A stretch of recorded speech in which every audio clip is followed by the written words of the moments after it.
자, 오늘의 본문의 말씀은요, 예수님께서 이제 고난주간 둘째 날에, 그러니까 월요일이죠, 성전에 들어가셔서 성전을 정화를 하셨습니다. 그 이유는 성전은 만민이 기도하는 집인데 종교 지도자들 중심으로 많은 이들이 이를 취하기 위해서 강도의 굴열로 만들었던 거죠. 그래서 성전을 한번 뒤집어 엎으셨어요. 그리고 난 다음에 병자를 고치시고 다시 배단이 나가셨다가 하루가 지나고 고난주간 셋째 날 화요일 날 이른 아침에 이제는 예루살렘 다시 들어오시는 길이었습니다. 그런데 아침에 보니까 18절에 이른 아침에 성으로 돌아오실 때에 시장하신지라 라는 말씀 보니까 베다니의 어느 집에 들어간 것이 아니라 베다니 노상에서 그냥 노숙을 하셨던 것 같아요, 말씀에 보면. 그런데 아침에 성으로 들어오실 때해라고 말합니다. 이 아침은 오전 6시에서 9시경 이렇게 얘기할 수 있고요. 또 베다니에서 예루살렘을 들어오는 그 길목 가운데 한 곳이라는 겁니다. 그런데 들어오실 때해라고 말하는 것은 뭐냐면 예수님께서는 어떤 특별한 목적을 가지고 어떤 의도적으로 행동을 취하셨다는 겁니다. 예를 들면 이런 거죠. 누가복음 5장 4절에 보면 베드로가 밤새 고기를 잡기 위해서 그물을 내렸는데 한 마리도 못 잡았어요.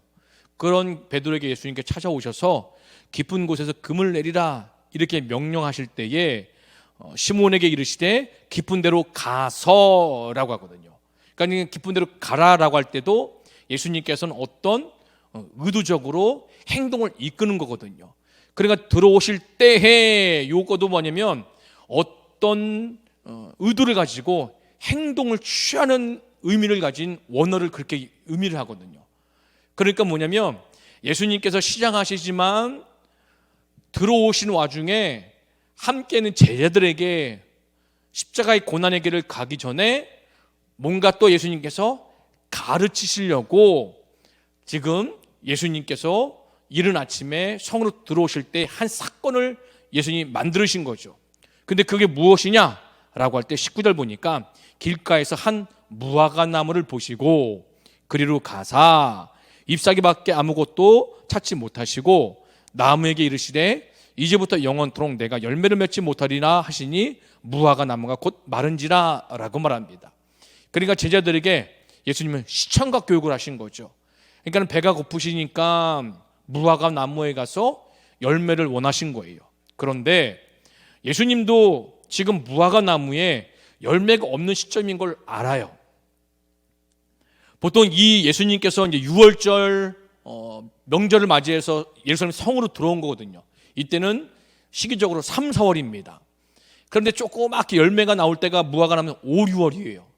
그리고 난 다음에 수확철은 9월, 10월이에요. 그러니까 3월, 4월에서 열매를 찾는다는 것 자체가 어불성설이죠. 말도 안 되는 일이에요. 그런데 예수님이 일부러 지금 이 사건을 연출하셨다는 거죠. 왜 그러냐? 제자들에게 뭔가 하실 말씀이 있으셨다는 거예요. 근데 말로 하는 것보다 시청각을 통해서 한 무화과 나무를 통해서 말씀하시면 제자들에게 어떻게 해서 더 오래 기억이 남겠죠. 우리 성도님도 마찬가지잖아요. 말로만 듣는 것과 보는 것과 함께 말을 들으면 그게 더 기억에 오래 남듯이 우리 예수님께서도 시청각을 통해서 시청각 교육을 통해서 제자들에게 뭔가 계속 말씀하시려고 하는 거예요. 더군다나 십자가의 길을 앞둔 시점이니까 유언과 같은 말씀인 거죠. 그러니까 정말로 예수님께서 제자들에게 하고 싶은 말씀을 제자들에게 가슴 깊이 새기기 위해서 무화과 나무를 통해서 어떤 말씀, 교훈을 하시려고 하는가 보다라고 이해할 수 있다는 겁니다. 자, 그러면 이제 19절 말씀 속에서 우리가 예수님의 이 말씀을 읽으면 우리 이렇게 질문해야 됩니다. 예수님께서 왜 이런 행동을 하셨는가? 라고 하는 거죠. 자, 아까도 제가 말씀드렸죠. 제자들에게 이 행동을 통해서 무언가를 말씀하시고 가르치시 위함이라고 했습니다. 그러면 우리가 이 성경을 읽으면 중요한 것은 뭐냐면 이 19절 말씀 속에서 예수님이 뭘 하시려고 하나 그 의도를 읽어야지 무화과 말랐구나 이거를 우리가 집중할 게 아니라는 거죠. 그러니까 예수님의 행동은 예루살렘 입성하시고 성전 정화를 하시고 그 위에 이루어졌다는 겁니다. 그러니까 이후에 이 무화과 나무를 통해서 예수님께서 뭔가 하시려고 했다는 거예요. 자, 그러면 19절 중에 중요한 단어가 뭘까요? 무화과 나무겠죠. 무화과 나무. 자, 무화과 나무, 그냥 무화과 나무가 아니라 무화과 나무 비유잖아요. 그러니까 무화과 나무가 성경에서는 무엇을 상징하는가라고 보면 우리가 이해할 수 있어요. 자, 호세아서 9장 10절 말씀에 보면 이런 말씀이 있습니다. 자, 시간 관계상 제가 그냥 읽을게요. 오늘 본문 말씀 많이 찾아야 되는데, 호세아 9장 10절에 보면 옛적에 내가 이새를 만나기를 광야에서 포도를 만난같이 하였으며 너희 조상들을 보기를 무화과 나무에서 처음 맺힌 철매를 본같이 하였거늘 그랬어요. 그러니까 뭐예요? 이새를 만나기를 광야에서 포도를 만난같이. 그러니까 포도는 누구예요? 이스라엘을 비유하는 거죠. 그리고 너희 조상들을 보기를, 조상들은 누구예요? 이스라엘의 조상을 얘기하는 거죠. 또한 이스라엘입니다.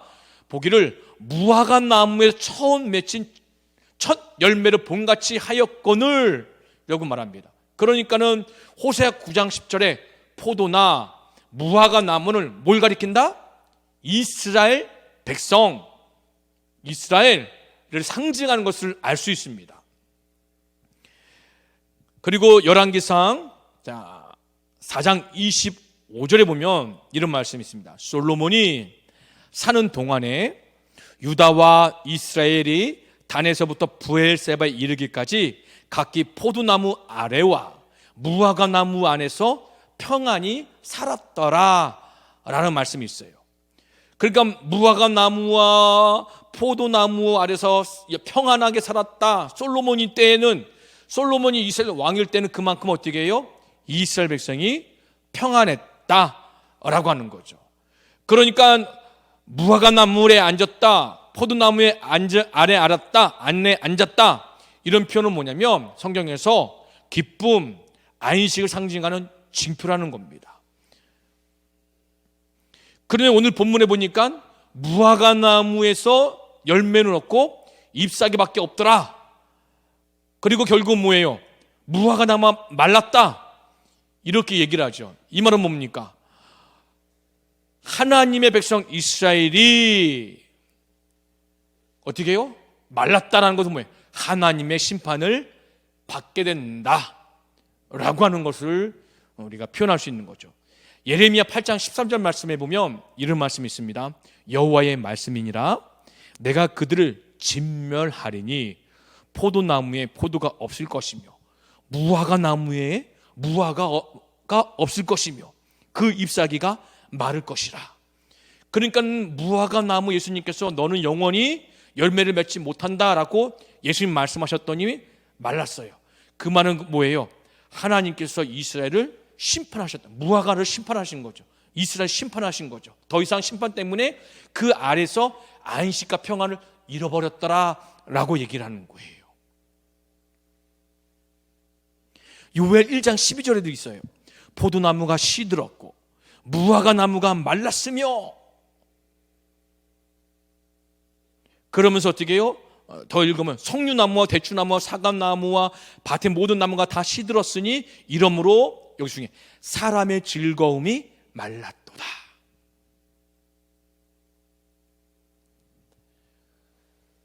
무화과 나무는 무엇을 상징한다고요? 이스라엘 상징한다고 했어요. 근데 이스라엘이 그 무화과 나무 앞에서 평안히 쉬는 건 뭐예요? 안식, 즐거움이에요. 근데 그게 사라졌다는 건 뭡니까? 심판 때문에 평안도 없고 즐거움도 사라졌다는 거죠. 왜요? 무화과 나무에게 하나님께서 원하시는 건 뭐예요? 막 쭉쭉 뻗어놓고 가지가 풍성하고 잎사귀가 많은 거, 이거 원해요? 아니죠. 뭘 원하십니까? 열매지요. 그 열매를 맺으려면 무화과 나무가 어떻게 돼요? 말씀대로 살아야 되죠. 그런데 성전 정화랑 연결시키면 뭐예요? 성전의 기능이 어떻게 바뀌었어요? 처음에 원래 성전 기능은 만민이 기도하는 집, 그래야 열매를 맺을 거 아니에요. 그런데 잎사귀한 무성한 어떻게 바뀌었어요? 뭘로 바뀌었어요? 강도의 굴열로 바뀌었어요. 그러니까 뭐예요? 무화과 나무, 이스라엘 좀 더 들어가면 예루살렘, 좀 더 들어가면 성전. 이 성전에게 하나님께 주시는 안식 즐거움이 어떻게 해요? 없어질 거다. 왜요? 열매가 없으니까. 무엇 때문에? 강도의 굴열이 돼서. 그러니까 19절 말씀 뭘 가리키는 거예요? 얘들아, 앞으로 이 46년 동안에 헤롯이 지었던 이 성전이 와르르 무너질 거다. 멸망할 거다. 왜요? 성전이 성전다운 기능을 잃어버렸어. 하나님이 주신 안식과 즐거움을 잃어버렸어. 그 상징적인 열매가, 기능이 뭐예요? 열매가 맺지 않는 거. 종교 지도자들 어떻습니까? 성전에서 한 일이 뭐예요? 만민이 기도하는 집을 강도의 굴열로 바뀌었죠. 이 종교 지도자들이 하나님 말씀을 따르고 하나님 말씀에 순종하고 이래서 풍성한 하나님이 원하는 열매를 맺는 것이 아니라 하나님의 이름으로 자기들의 이득을 취하는 그런 모습으로 변질되었으니 하나님께서 원하는 열매가 없으니 이제는 이스라엘의 심판이 임할 것이다. 제자들에게 이 시청과 교육을 통해서 가르치시면서 무화과 나무의 비유를 말씀하시라는 거예요.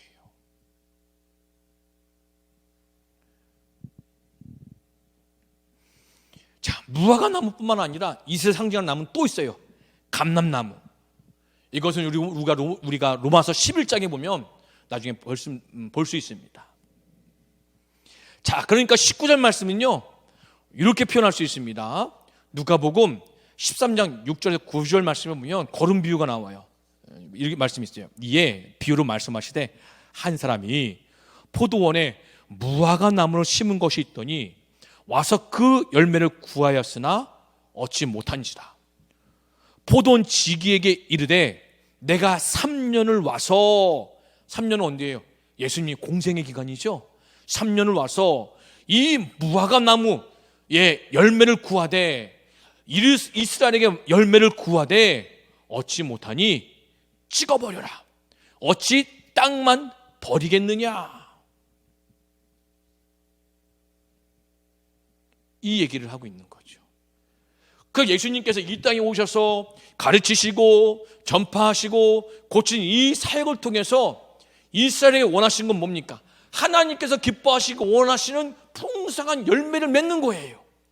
그런데 종교 지도자들이나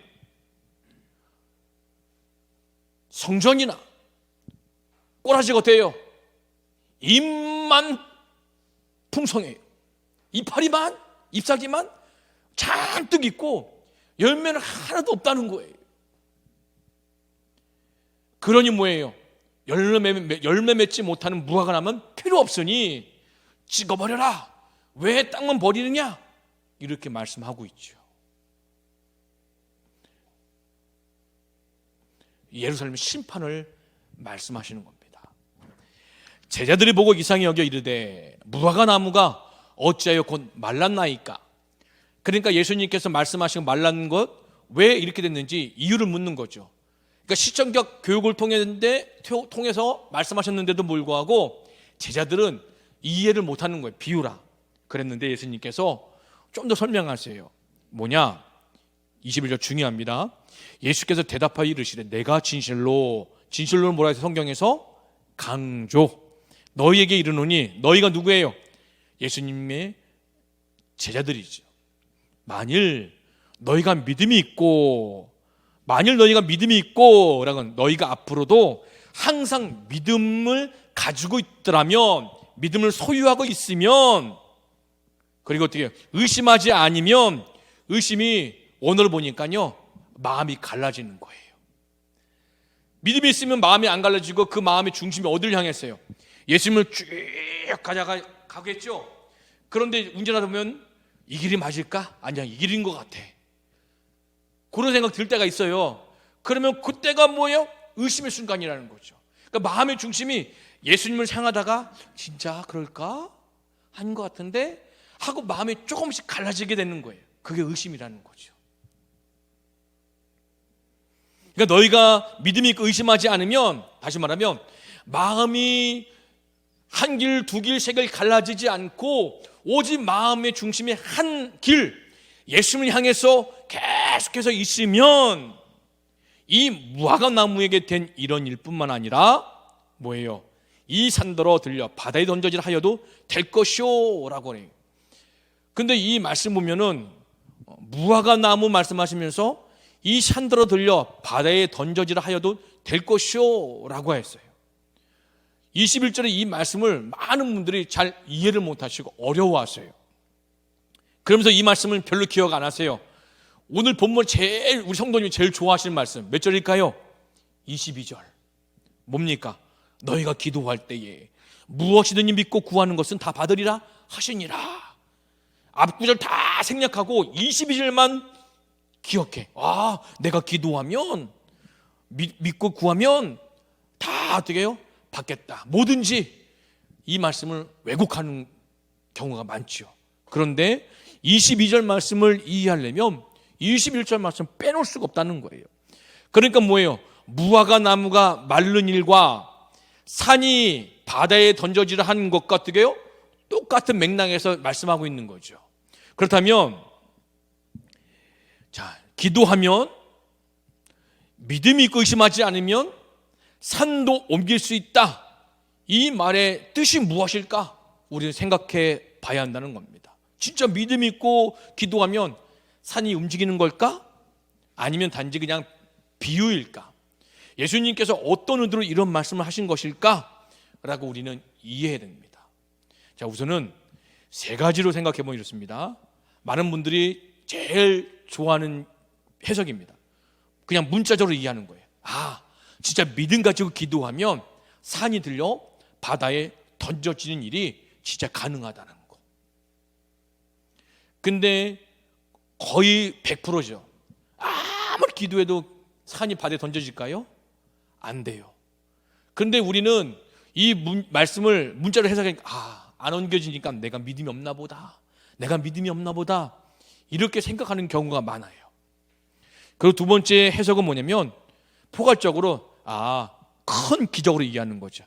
믿음 가지고 기도하면 큰 기적이 일어나는구나. 이렇게 이해하는 겁니다. 또 단순한 비유로 이런 거냐 뭐냐면 믿음을 가지고 기도하면 이런 일도 이루어질 수 있다라고 하는 것을 예수님은 단지 비유로 말씀하셨다라고 하는 거죠. 근데 이 세 가지 해석 다 틀려요. 뭐냐면 오늘 본문의 말씀에 산의 의미, 바다의 의미, 요거를 깨달으면 무화과 나무 저주의 말씀을 다른 말로 표현한 것을 이해할 수 있다는 거예요. 자, 그러면 우리가 알아야 될 것은 뭐냐면 성경에서 산, 그리고 바다, 이것을 무엇을 말하는지, 어떤 의미를 가지고 있는지 이거를 해결이 되면 말씀이 풀어집니다. 자, 산과 관련해서 성경은 이런 말씀이 많이 있어요. 자, 천천히 읽어볼게요. 욥기 9장 5절에 보면 그가 진노하심으로 산을 무너뜨리시며 옮기실지라도 산이 깨닫지 못하며, 이런 말씀이 있어요. 자, 이사야 41장 15절 보라, 내가 너를 이가 날카로운 새 타작기로 삼으리니 내가 산들을 쳐서 부스러기를 만들 것이며 작은 산들을 겨같이 만들 것이라. 이건 뭐예요? 지금 산이 다 깎아 무너뜨리겠다, 평들만 이런 얘기예요. 의미가 이사야 40장 4절 보니까 골짜기마다 도두어지며 산마다 언덕마다 낮아지며 고르지 않는 곳이 평탄하게 되며 험한 곳이 평지가 될 것이라. 또한 이것도 산이 낮아진다라는 표현이에요. 미가 1장 4절 그 아래에서 산들이 녹고 골짜기들이 갈라지기를 불 앞에 밀초같이 비탈로 쏟아지는 물같이 물 같을 것이며, 산들이 녹는다는 거예요. 또 무너진다, 낮아진다, 이런 의미죠. 예레미야 51장 25절 여호와의 말씀이니라. 온 세계를 멸하는 멸망의 사나 보라, 나는 내 원수라 나의 손을 내 위에 펴서 너를 바다 위에 굴리고 너를 불탄 산이 되게 할 것이니라. 산이 되게요, 왕창 불타가 산이 기능을 잃어버린다, 이런 말씀이죠. 아모스 9장 13절, 여호와의 말씀이니라. 보라, 날이 이를지라.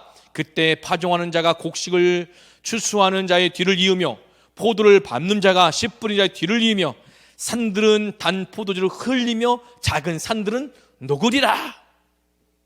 이 모든 이 말씀들의 길게 얘기하는 공통점이 있습니다. 뭐냐면 하나님께서 산을 무너뜨리시거나 낮추시거나 평탄하게 하시거나 높게 하신다라고 말씀하고 있는 거예요. 그러면 이 말씀 속에서 등장한 산의 의미가 뭘까요? 힘, 권력, 세력, 권세, 이거를 상징하는 거예요. 그러니까 이거를 무너뜨린다는 거죠. 그러니까 무너진 게 뭐예요? 심판을 얘기하죠. 그러니까 하나님의 심판의 날에 하나님께서 큰 능력을 나타내시는 날, 어떤 때와 관련이 있다는 겁니다.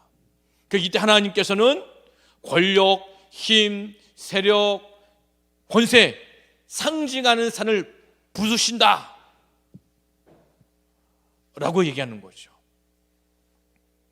그러니까 산은요, 권력 하면 뭐가 있어요? 개인이 있지만 왕도 있지만 그 왕이 곧 한 나라를 의미하잖아요, 과거 시대는. 그러니까 산을 지칭하는 성경에서 표현은 뭐냐면 어떤 한 나라, 그리고 권세 있는 그룹, 또 힘 있는 세력, 이런 것을 의미한다는 겁니다. 그러니까 하나님께서 산을 무너뜨린다, 산을 평탄하게 만든다, 녹이신다, 이런 표현은 뭐냐면 하나님께서 하나님의 권능으로 스스로가 높다고 하는 나라, 스스로 나는 힘이 세다고 하는 세력, 힘 있다고 하는 사람들, 이것들 다 파하신다, 무너뜨린다 라고 하는 비유적 표현이라는 거죠. 이런 의미가 하나 있고요. 또한 성경에 보면 산은 뭘 가리킬까요? 자, 예를 하나 볼게요. 아브라함이 이삭을 어디서 바쳤어요? 아브라함이 이삭을 바친 곳 어디예요? 네? 힘있게 얘기해 보세요. 어디예요? 왜 얘기하다 마세요? 어디예요? 모리아 산이죠? 산이에요. 자, 모세는 율법을 어디서 받으셨어요? 십계명 율법을 어디서 받았어요? 에? 모리아 산이요? 시내산 혹은 호렙산이라 부르잖아요. 아브라함은 이삭을 모리아산에 바치고 모세는 하나님의 율법을 시내산 혹은 호렙산에서 받고, 그리고 솔로몬의 성전은 어디 있습니까? 예루살렘도 어디예요? 높은 산이거든요. 다른 말로 뭐예요? 다윗 성이라고 부르고 시온 성 혹은 시온 산이라고 불러요. 그 예수님은 어디서 기도하셨어요? 광야에서 기도하셨어요? 그건 시험 받을 때고, 제자들하고 함께 있으면서 홀로 어디 올라가셔서 산에 올라가서 기도하셨죠. 그 예수님께서 어디서 변화하셨어요? 변화? 산. 그렇죠. 그 예수님께 부활하고 승천하신 곳이 어디예요? 그것도 산. 다 모든 게 다 어디 있어요? 하나님이 어디서 만나는 곳이, 하나님이 계신 곳이 어디다? 산. 산은 한편으로는 어느 한 나라, 권력, 힘, 권세, 이거를 의미하는 것도 있고, 한편으로는 하나님의 성전이 있는 곳, 하나님의 임재가 있는 곳, 이런 의미가 있다는 겁니다.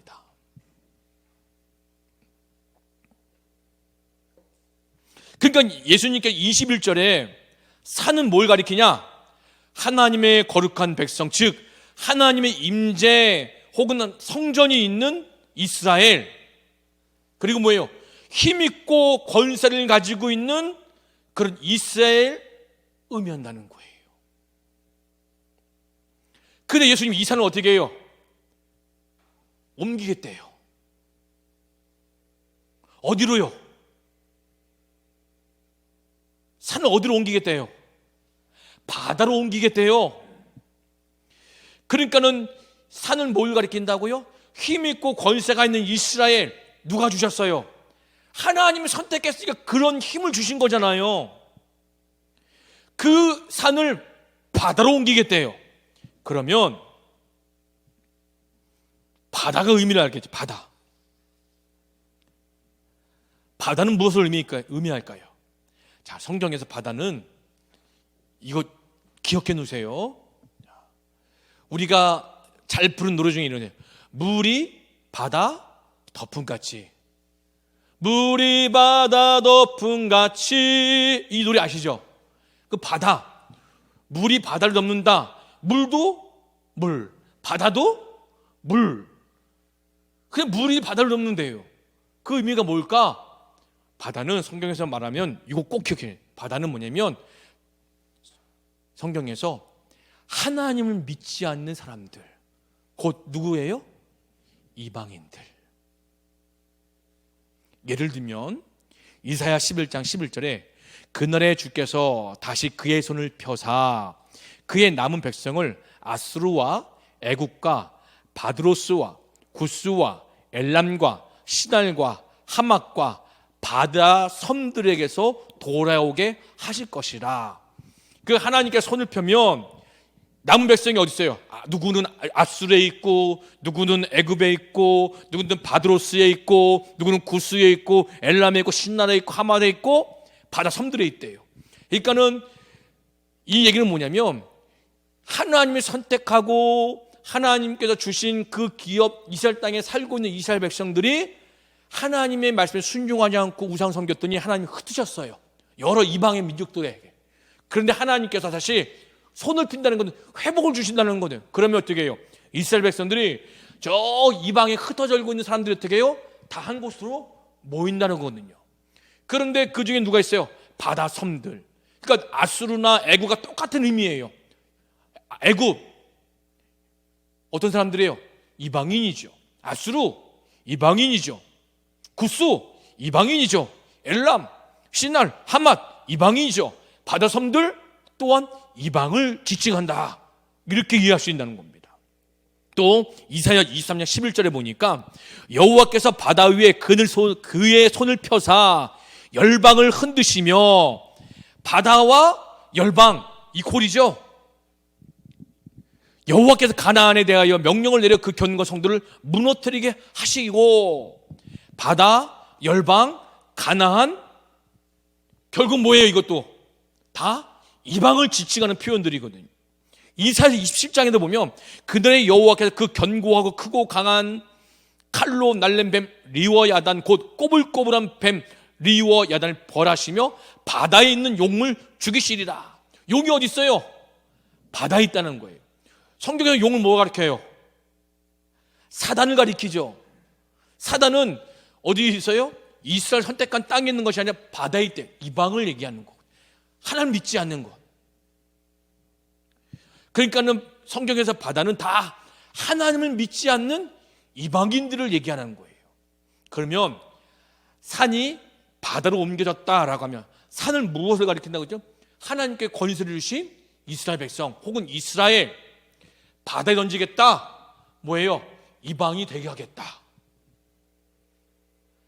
무화과 나무가 마른 것, 하나님 심판으로 죽은 걸 얘기하잖아요. 그렇죠? 하나님 심판에 죽은 건 뭐예요? 더 이상 이들은 하나님 백성이 아닌 거죠. 누가 되는 거예요? 이방인과 똑같이 되는 거예요.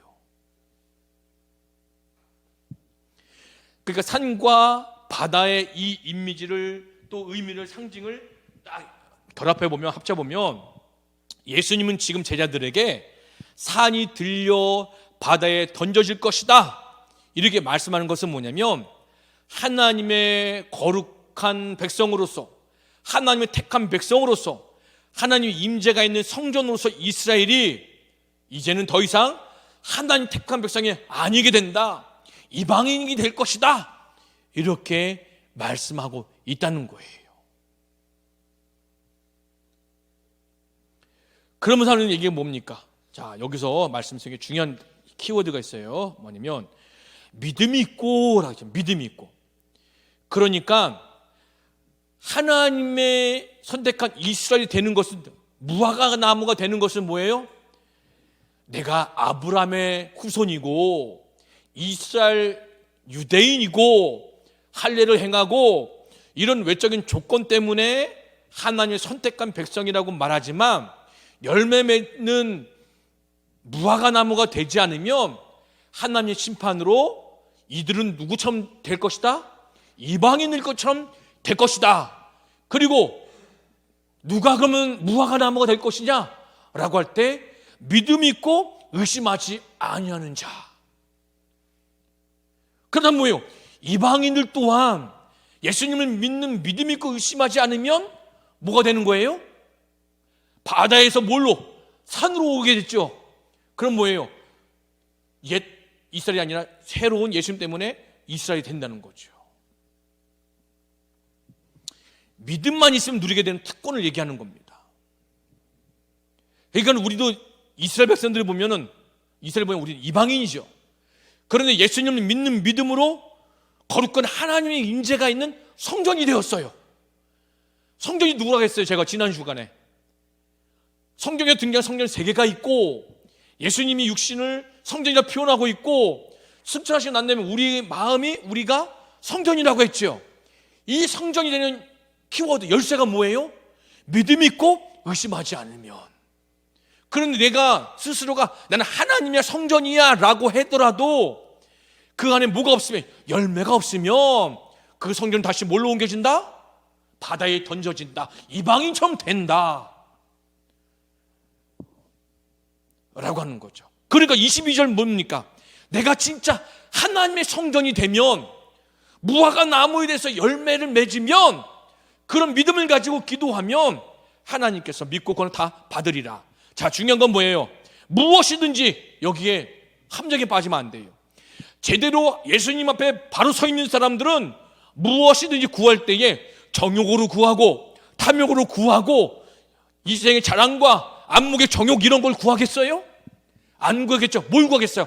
하나님 뜻이 하늘에서 이루어진 것처럼 땅에서도 이루어지기 위해서 구하겠죠. 무엇 때문에? 믿음이 있기 때문에. 왜요?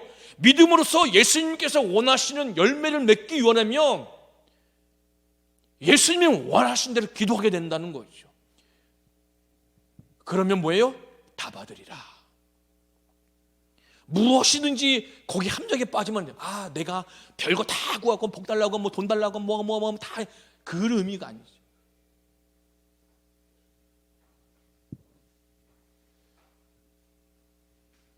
그렇다면 왜 이스라엘이 멸망할까요? 무엇이 없어서? 믿음이 없어서. 믿음 있는 자들로 종교 지도자에 바로 섰다면, 믿음 있는 이스라엘 백성으로 바로 섰다면 성전은 지금 또한 어떻게 됐겠어요? 만민이 기도하는 집이 되었겠죠. 그런데 믿음이 없어요. 그러니까 뭘로 바뀌었어요? 강도의 구렬로 바뀌었죠. 더 이상 성전이 아닌 거예요. 이거는 존재할 필요가 없는 거예요. 그러니까 하나님의 심판이 임하고, 그래서 무너지고 더 이상 이곳은 어떻게 해요? 이스라엘이 아니라 뭐가 되는? 이방이 되는 거예요. 그리고 새로운 성전은 어떻게 해요? 믿음을 가진 사람들의 마음속에 성전이 새롭게 세워지는 거죠. 새로운 이스라엘. 그리고 그런 이들이 하나님 앞에 기도할 때에 하나님께서 그 기도에 응답하신다 라고 하는 것이 오늘 본문의 말씀인 겁니다. 그러니까 22절 우리 성도님 이제는 오해하시면 안 돼요. 그리고 내가 기도해갖고 산더러 바다에 들렸고 그렇게 기도했는데 안 됐다, 나 믿음 없는 사람이야, 그런 의미가 아니에요. 그런 의미 아니라 믿음을 가진 사람이 어떻게 해요?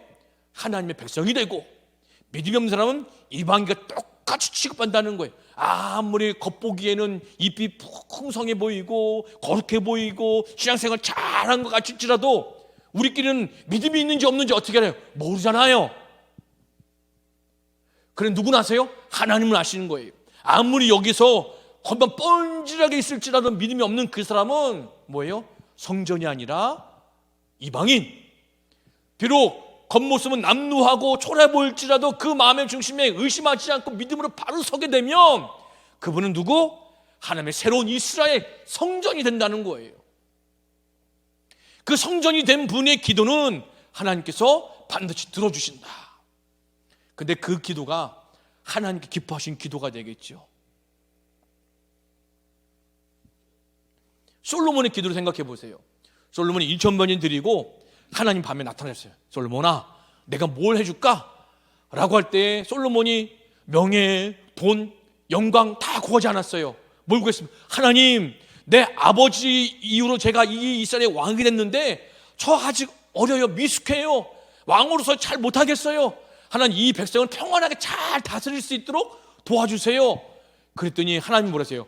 야, 네가 영광도 구하지 않고 돈도 구하지 않고 장수도 구하지 않고 네가 구하는 것이 내 마음에 딱 맞아떨어졌다.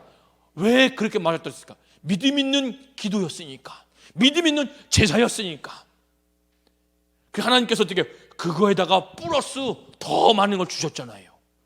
우리 기도도 그런 거라는 거예요. 그런 기도가 될 때 하나님께서 다 이루어지지 않는 거죠. 무조건 내가 원하는 거 다 준다는 얘기가 아니라, 이렇게 말씀을 이해하시면 되겠습니다. 결국 이 말씀은요, 예언대로 이루어졌어요. 어떻게? 제가 지난주 말 AD 70년 로마의 티토 장군으로 인해서 46년 동안의 총성같이 세워질 성전은 벽돌 한 장 안 남기고 싹 다 무너져요. 왜요? 강도의 구절로 계속 남아있으니까. 하나님 더 이상 그 성전을 인정하지 않으신 거죠. 우리도 마찬가지예요. 아무리 내가 스스로가 성전이라고 얘기하면서 열매가 없는 성전이 돼버리면 하나님은 찍어버려라, 내다버려라, 불태워라, 이렇게 말씀하신 겁니다. 우리 귀한 성도님들께서 하나님 기뻐하신 성전이 되려면 21절 믿음 있고 의심하지 아니하며. 의심이 뭐라고 했어요? 마음이 갈라지는 거.